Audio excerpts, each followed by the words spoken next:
자, 이 나라가 무슨 절대 왕정 국가도 아니고, 또 이 나라가 뭐 과거 소련도 아니고, 또 1인 독재 치하의 국가도 아니고, 더 나아가서 전제주의 국가도 아닙니다. 그러면 국가 원수에 대해서 본의 아니게 실수를 할 수도 있고, 또 그럼 이 의도하지 않은 실수에 의한 이 표현 이런 부분들을 가지고 그걸 강력하게 처벌하고 옷을 벗기고 이런 일을 해서도 안 된다고 봅니다. 최근에 방송사들이 문재인과 또 미국의 트럼프와 회담 등을 보도하는 과정에서 이 그래픽이나 자막 등의 실수가 좀 있었습니다. 그건 방송사 실수로 넘어가고 경고 처리하면 되는데요. 이 정권이 점점 독재적인 모양을 띄어가면서 문에 대해서 실수한 사람들을 용납하지 않는 행태를 보이고 있습니다. 연합뉴스가 트럼프와 문재인의 회담을 보도하면서 화면에 인공기를 띄운 부분, 또 MBN이 김정숙을 김정은 여사라고 한 부분에 대해서 지금 방통위에서 의견을 갖다가 진술을 받고 있다고 합니다. 이미 관련한 방송국 내부의 이 책임자들이 다 옷을 벗고 지금 보직 해임된 상태인데도 불구하고 방통위 방송심의소위에서는 어제 오후 목동 방송회관에서 문재인 사진 안에 인공기를 넣은 연합뉴스 TV, 뉴스워치, 또 김정숙 이름 밑에 김정은 여사라고 쓴 MBN의 백운기의 뉴스와이더, 또 강원 산불 당시 강릉에서 고성인 척 보도를 한 KBS 뉴스특보 등 3개 안건 모두를 의견 진술을 듣기로 결정을 했습니다. 의견 진술은 방통심의위원회에 올라온 안건 중 해당 보도를 한 관계자들이 서면으로 제출하거나 방통심의위원회에 직접 출석해서 입장을 밝히는 것을 말을 합니다. 자, 연합뉴스TV와 MBN은 한미 정상회담을 보도하며 방송사고를 냈는데요. 자, 다 아시다시피 연합뉴스는 인공기, 또 MBN은 김정은 여사라는 표현을 쓴 것이 지금 개심죄에 걸렸습니다. KBS는 종류가 좀 다르게요. 이거는 실수가 아니라 상당히 악의적인데 4일 밤 10시 53분에 강릉에 있는 취재 기자를 연결해서 강릉 방송국 소속 A 기자가 산불 상황을 리포터로 말을 하면서 지금까지 고성에서 KBS 뉴스 누굽니다. 이렇게 말을 했습니다. 그런데 실제로는 고성에 있었던 게 아니라 100km 떨어진 강릉 방송국 인근에 있었다는 거죠. 자, 이거는 시청자를 속인 부분이니까 방송으로서는 그야말로 이건 아주 비양심적 행동을 했다라고 볼 수 있지만은 그게 아니라 연합뉴스나 MBN 같은 경우에는 이런 실수들을 한 부분을 가지고 이렇게 법석을 떨 필요가 있냐라는 겁니다. 자, 그래픽으로 방송사고가 났을 때 그건 경고 정도로 거치면 되는 그런 건데 이걸 그런 게 아니라 처벌을 하겠다고 달라드는 것이 옳은가 하는 겁니다. 자, 근데 그 밑에 정강삼 방송심의소위위원장이 해명이 석연찮다. 무슨 정신으로 해명을 한 건지 듣고 싶다. 대통령 밑에 인공기를 건다라는 발상 자체가 이해가 안 된다. 아니, 실수로 한 건데 발상 자체가 이해가 안 된다라는 게 무슨 말입니까? 자, 그러면서 MBN도 지금 새 위원이 방송심의소위 의견 진술을 듣겠다고 난리를 치고 있습니다. 일부러 거짓말을 한 KBS 같은 경우에는 이건 분명히 징계를 받아야 된다라고 생각을 하지만 실수를 한 부분에 대해서 도대체 이러는 이유가 문재인 사진 밑에 인공기 걸렸다라는 거지 실수 자체 때문에 이런 거 아니잖아요. 또 김정숙을 김정은 여사라고 했다는데 화가 나서 이러는 거 아닙니까? 그러니까 문재인 부부에 대해서 실수한 부분에 대해 책임을 묻겠다라는 거 아니겠어요? 이미 방송국에는 해당 부서 책임자들이 다 자리에서 물러난 걸로 알고 있는데 뭘 얼마나 더 갉아야 속이 시원해져서 마음이 풀리려고 이 짓을 하나, 저는 좀 묻고 싶습니다. 이 나라가요, 문재인 한 사람을 위한 나라입니까? 너무 호들갑 떨지 말기 바랍니다. 그리고 언론도요, 자존심을 지키기 바랍니다. 이제 이런 식으로 문이 그야말로 전무후무한 권력자로서 그 권력을 마음대로 휘두르기 시작하면요, 이 나라는 민주주의가 이미 아닌 나라로 전락하게 되는 겁니다. KBS 같은 경우에는 그날 산불이 번지고 있는 와중에도 잠깐 김제동 부분에서 멈춘 다음에 곧바로 또 김제동 프로를 끝까지 재개했습니다. 정작 KBS는요, 강릉에 있으면서 고성에 있다고 거짓말한 것보다 더 중요한 게요, 국가에 재난이 일어나면 재난 주간 방송사로서 국민에게 책임을 지고 알려야 될 KBS가 고작 김제동이 방송이 뭐가 중요하다고 그걸 회피했냐. 그러다 보니 준비가 제대로 되지 않아서 기자가 반성문을 올렸어요. KBS 재난 보도를 했던 기자가요. 그래서 그 내용을 보면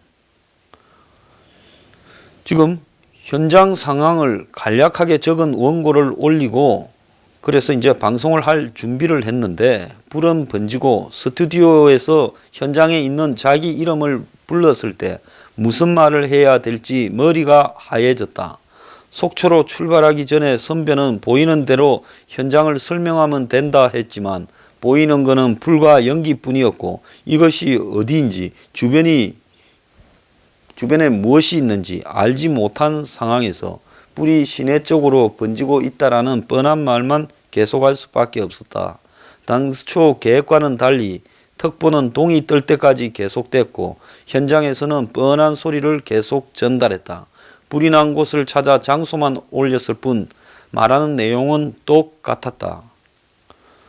첫 중계 이후 12시간 현지 방송을 이렇게 전달하고 교대하고 마이크를 놨는데 그러니까 각종 포털과 SNS에서 KBS가 제 역할을 하지 못했다라는 비판이 들어왔다. 그래서 재난주간 방송사면 그래픽으로 속초 고성 모습을 보여주고 제가 그날 그 방송들을 보면서 답답했던 게 그겁니다. 불이 어디서 시작돼서 어느 방향으로 가고 있는데 중간에 길은 어디고 거기에 방향에 있는 위험한 마을은 어디니까 그 사람들이 대피할 때는 뭘 가지고 어떻게 대피하라는 매뉴얼이 다 돼 있다며요. 그런 부분들을 방송국은 저가 중앙재난본부 등에 연락해서 자료 받아서 그래픽으로 올리고 그리고 정보를 가르쳐 줘서 이 모니터는 그런 부분들을 갖다가 읽으면서 이야기를 해주는 것이 간단한 거 아닙니까? 그런데 교통이 차단된 도로가 어딘지 어디로 가야 되는지 하나도 리포터가 말할 수 있는 정보가 없었다는 겁니다. 그러다 보니까 그냥 불이 번지고 있습니다. 벌겋습니다. 지금 위험합니다. 불이 어느 쪽으로 갑니다. 이런 말밖에 못했다는 겁니다. 자, 세월호 당시에 전원 구조했다고 오보를 내가지고 언론들이 개망신을 당한 바 있는데 지금 문정권에서 이번 강원도 이 산불을 보도하는 과정에서 세월호 때보다 나아진 것이 뭐가 있습니까? 그러니까 KBS가 세월호의 슬픔을 그렇게 자극해놓고 정작 자기들은 재난이 일어났을 때 어떻게 재난 방송을 해야 되는가에 대한 매뉴얼이 없었으니까 12시간 동안 똑같은 소리 하나만한 소리만 하고 있었던 거 아니겠습니까? 그리고 어느 시점쯤 되면 방송을 끄고 모든 방송을 라이브로 화재 현장을 중계해야 되는가 하는 매뉴얼도 없이 중간에 프로하고 그리고 잠깐 껐다가 조금 보여주고는 또 프로하고 이런 식으로 행동을 하면서 KBS가 재난 방송으로 전환하는 시기를 놓쳤다고 KBS 노보에서 노동자들이 낸 책에서도 그렇게 이야기를 하고 있는 겁니다.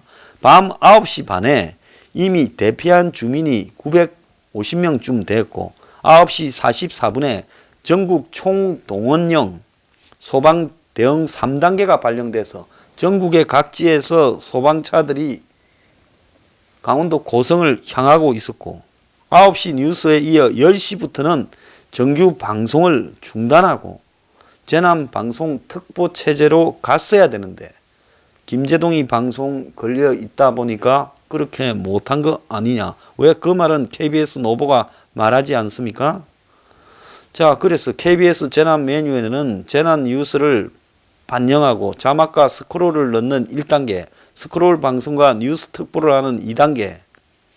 스크롤이라는 게 이 흘러 들어가는 그걸 이야기하죠. 밑에 화면 밑에 놓는요. 그리고 정규 방송을 중단하고 재난 특보로 전환하는 3단계로 되어 있는데 위중할 때는 1, 2를 건너뛰고 바로 3단계로 가야 되는데 이에 대해서 보도본부에서 판단을 하지 못했다는 겁니다.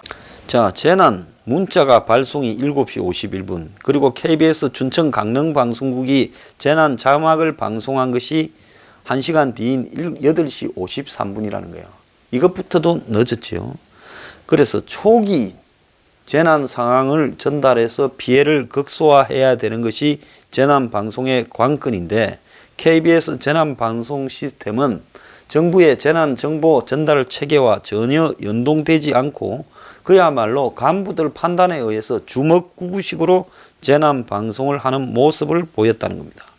그래서 고성 산불 일보 단신이 저녁 8시 2분, 두 번째가 밤 10시 2분에 작성이 되었고 그리고 산불이 확산하고 소방대응 3단계가 발령된 그 긴박한 2시간 동안에 KBS는 기사가 없었고 유일한 기사가 9시 뉴스 때 강릉을 연결해서 잠깐 보도한 게 전부고 그러면서 지금 진행 상황에 대해서 기사를 보도국에서 전혀 작성하지 못했고 이후 작성된 기사도 한참 뒤처진 하나만한 소리밖에 없었다는 겁니다.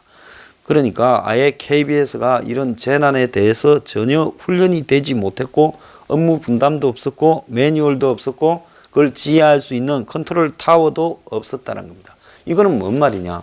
문재인 찬양 방송한다고 눈이 벌게져서 허구한 날 김제동 방송인이 이런 거나 어떻게 할까 신경을 쓰다 보니까 KBS가 원래 뭐 하는 방송인가 공영 방송에서 뭘 해야 되는가에 대한 부분을 놓쳤다라는 부분입니다. 자, KBS 시청료 받기를 포기하고요. 양심이 있으면 시청료 받지 마세요. 그리고 경영 안 되면 사람 줄이고 잘라내세요. 연봉 1억 이상 받는 사람이 안 받는 사람보다 더 많다란 말이 있고 대부분이 간부라는 말이 있는데 이런 KBS가 왜 국민의 시청료로 운영되어져야 됩니까? 자, KBS는 문을 닫아야 된다. 그게 제 생각입니다. 문재인이 삼성전자 공장을 방문해가지고 이재용을 만나러 간다고 합니다. 그래서 이번에 아마 중앙아시아 갔다 오면 일정이 지금 준비되고 있는 모양이고요.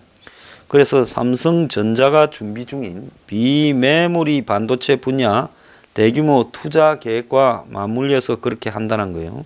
삼성이 비메모리에 대규모 투자하는 거하고 문재인이 특정 공장을 방문하는 게 무슨 상관이 있습니까? 기업들이 대규모 새로운 사업을 벌이면 대통령이 그때마다 다 가야 됩니까? 여권 관계자는 비메모리 반도체는 국무회의 석상에서 대통령이 꾸준히 육성 의지를 밝힌 분야다. 국내 기업이 대규모 투자를 하면 어디든 가겠다라는 게 문재인 생각이다. 문재인은 7월 달에 인도 순방 중에 뒤에 있는 그림 삼성전자 공장을 방문한 바 있지만은 국내에서 삼성전자 현장을 간 거는 처음이라고 합니다. 자, 여기서 제가 하고 싶은 거는요. 인도 갔다 온 뒤에 북한 가기 전날 9.19 회담하러 가기 전날 삼성 에버랜드를 뒤져가지고 압수수색이 들어갔죠. 몇 년 전에 노조 문제를 가지고 그렇게 했습니다. 그래서 사람들은 다 뭐라고 생각했는가 하면 삼성이 북한에 지금 투자라고 협박하는구나. 그리고는 갔다 온 뒤에 어떤 일이 벌어졌습니까? 삼성 바이오로직 문제를 가지고 다시 수사에 돌입하고 정권 거래소를 압수수색하고 그래서 삼성의 승계와 관련된 이 삼성물산과 제일모직 합병에 대해서 정권이 칼을 들이미구나 이렇게 해석이 됐죠. 그래서 이재용 선거에 대해서 정권이 죽이려더나 그러면서 삼성바이오로직이 거래 중단이 되기도 했습니다. 한동안에요. 그러면서 삼성그룹이 산하 한 10여 개 이상의 회사가 다 압수수색이나 이런 걸 당했지 않습니까? 그런데 오늘 보면 삼성생명 마지못해 수사 착수 금감원이 수상하다 이런 보도가 있었어요. 그래서 금감원은 보험회사에 대한 감독 업무를 이렇게 맡고 있는 기관인데 삼성생명의 암 환자 개인정보 허위 보고에 대한 감독 당국이 조사할 의사가 없느냐라는 이 기자의 질문에 보험회사가 실수했던 부분이 너무 부각되는 게 부담스럽다. 회사를 감싸고 싶은 마음은 없다. 금감원이 직무를 방기하는 것도 아니다. 이렇게 말을 하면서 삼성생명을 옹호하고 있는 것처럼 표현을 했습니다. 보험회사가 환자 입원 일수를 허위로 보고를 해서 이야기를 한 내용입니다. 7일 입원했는데 490일을 입원했다고 삼성생명이 허위 보고를 한 파문이 일어난 바가 있죠. 그래서 삼성생명은 실수인지 조직적으로 이렇게 한마디로 이런 일을 저질렀는지를 조사를 당연히 보험감독원 역할을 수행하는 금융감독원이 이렇게 조사를 해야 되는 겁니다. 한국 최고의 보험회사가 고객의 진료 정보를 조작해서 7일 서울대 병원에 입원했는데 삼성생명은 신용정보원에 490일을 입원해서 그렇게 보험금을 지급했다고 말했다는 겁니다. 그러니까 한마디로 이해할 수 없는 이런 짓거리를 했죠. 이 정도의 실수는 단지 그냥 실수한 게 아니라 뭔가 그렇게 허위로 신고하고 중간에 돈을 빼돌리든가 이런 부분들이 개입됐을 거라고 보는데 특정 직원을 조치하지 않고 실수라고 회사에서 나오는 걸로 보면 이거는 회사 차원에서 이렇게 한 게 아닌가 싶어요. 그런데 금감원이 이 부분에 대해서 제대로 조사하려는 의지가 없습니다. 보험을 감독하는 기관이 그런 걸 안 하면 앞으로 보험료를 이런 식으로 중간에서 빼서 제3자가 편취할 수도 있지 않겠습니까? 자, 제가 이 이야기를 문재인과 이재용의 미팅 부분에 붙여서 하는 말은 뭐 때문에 하는가 하면 노영민이 비서실장으로 온 뒤에 아마 노영민이 두루두루 삼성 등 재벌과의 관계에서 여러 이런 인연이 있고 그래서 삼성을 이 정권이 바짝 쪼아서 마치 이재용의 숨통을 끌어놓을 듯이 압박을 하다가 갑자기 문재인이 한국 최고의 삼성전자 공장을 방문한다고 이야기를 했습니다. 이렇게 되면 이게 의미하는 바는 삼성과 문재인 사이에 딜이 끝나서 이제 문재인이 그 공장을 가는 행동으로서 이제 삼성은 봐주는 것이 다 합의가 되었다. 그런 부분을 국민 앞에 보여주려고 하는 게 아니냐. 그렇게 해석이 돼요. 이 정권이 변태처럼 지난 1월 달에 지지율이 떨어질 때는 이재용을 한 달에 4번을 공개석상에 청와대 등에 불러내서 사진을 찍었지요. 그러다가 또 압박했지요. 지속적으로 작년 초부터 이재용을 풀어줬다가 인도 공장에는 갔다가 또 압수수색 했다가 또 풀어줬는 척 했다가 또 쪼고 이러다가 이제 뭔가를 원하는 것을 성취해서 삼성전자 공장을 방문하면서 이제 끝났으니 안심해라 신호를 한 거 아니냐. 자, 저는 노영민이 딜을 했는지 누가 딜을 했는지 알 수 없지만은 그렇게 삼성을 쪼다가 이렇게 풀어지는 대가로 삼성은 정권에 뭘 할 것인지 저는 매우 궁금합니다. 애초에 기대하는 게 없으면 법대로 처리하지 일부러 쪼을 필요는 없었지 않습니까?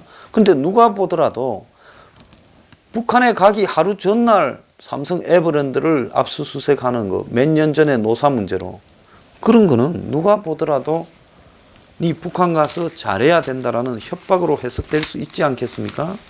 자, 그런 식으로 툭 하면 삼성의 숨통을 쪼으려고 칼을 들이밀었습니다.